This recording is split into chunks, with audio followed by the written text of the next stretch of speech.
स्वागत है आपका शॉर्ट हैंडियंस गॉट इट चैनल पर। वीडियोस अगर पसंद आ जाएं तो लाइक, शेयर और सब्सक्राइब कर दीजिएगा।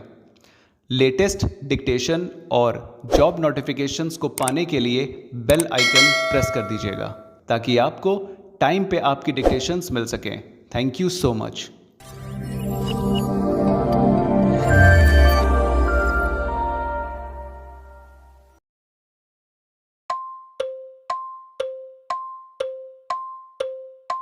Start.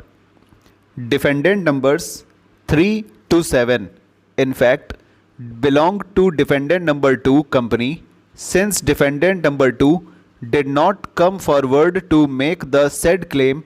Derivative action was filed by the plaintiffs on its behalf to the aforesaid effect.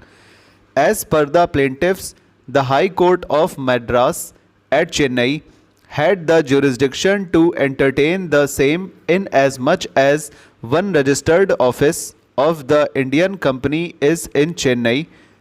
2. The investments made by defendant number 2 were made in the Indian company in Chennai. And 3. Substantial part of cause of action as reflected in the correspondence/letters exchanged between plaintiff number 2 and defendant numbers 1 and 10 arose in Chennai. The contesting defendants questioned the territorial jurisdiction of the Madras High Court to entertain the said suit on the ground that no cause of action available to the plaintiffs to maintain the suit arose within the jurisdiction of the said court.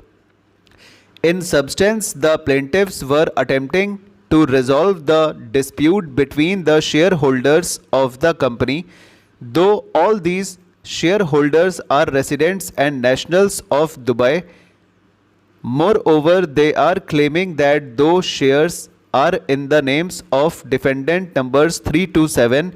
It is defendant number 2 which has the beneficial interest therein, and even defendant number 2 is a foreign entity which is covered by the foreign law. Likewise, the inter se relationship between defendant number 2 and the plaintiffs is also covered by the foreign law. It was additionally contended that the claims made by the plaintiffs are not enforceable even under the Companies Act 1956 or the Companies Act 2013. As far as inter se disputes between the plaintiffs and the contesting defendants, who are all shareholders of defendant number 2, are concerned, they have arisen in Dubai, which is outside the territorial jurisdiction of Chennai.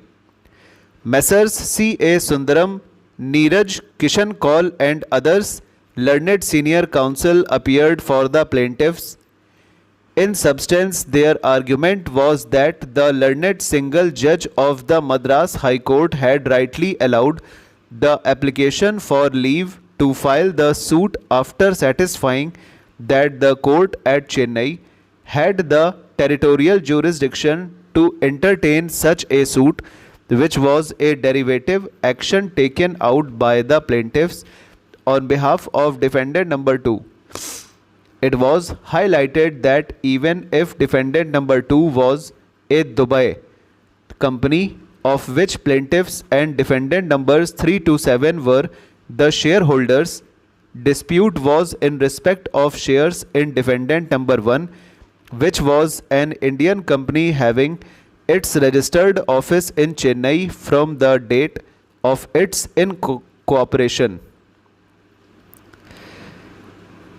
Sir, as the Honorable Minister has already made it clear that this bill has been brought forward for our consideration after due consultation with the central trade unions, and this bill has been necessitated by the fact that the amendment in the Industrial Disputes Act in 1982 excluded the workers in hospitals and other educational institutions from the purview of the Act.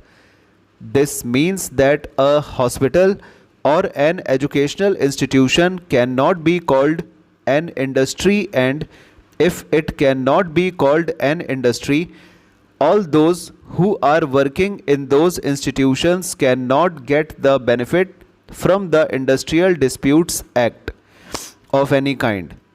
So naturally, something has to be done for all those employees of such institutions for the redressal of their grievances. It is exactly for this that this bill has been brought before us. Stop. Over. तो दोस्तों ये dictation आज की हो गई है, और जिस किसी को भी ऑनलाइन क्लासेस चाहिए हैं ऑडियो और पीडीएफ के साथ, वो पर्सनल व्हाट्सएप मैसेज कर सकता है। अबाउट सेक्शन में जाकर यूट्यूब के अबाउट सेक्शन में नंबर दिया हुआ है, आप व्हाट्सएप कर सकते हो और आपकी रिक्वायरमेंट बताकर आप डिक्टेशंस और पीडीएफ ले सकते हो। Thank you so much, bye bye.